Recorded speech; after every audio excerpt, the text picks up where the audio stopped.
আসসালামু আলাইকুম। আজ পবিত্র শুক্রবার এবং রোজার দিন। আপনারা অনেক সময় ধরেই বসে আছেন এবং আজকের যে উদ্যোগটা হচ্ছে গরিব অসহায় মানুষের পাশে দাঁড়ানো, সেই আকরাম ভাই প্রতি বছরেই এই গরিবের পাশে দাঁড়ান এবং তার চিন্তা ভাবনা অনেক ভিন্ন, যা আমাদের থেকেও অনেক ভিন্ন। আকরাম ভাই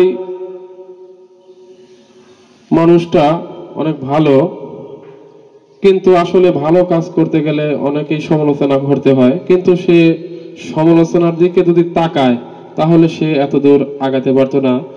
তিনি সমালোচনার দিকে না তাকিয়ে এগিয়ে যাচ্ছে।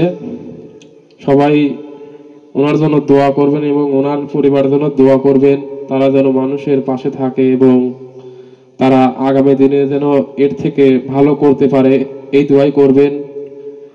এই বলে আমি আমার বক্তব্য শেষ করছি। আসসালামু আলাইকুম।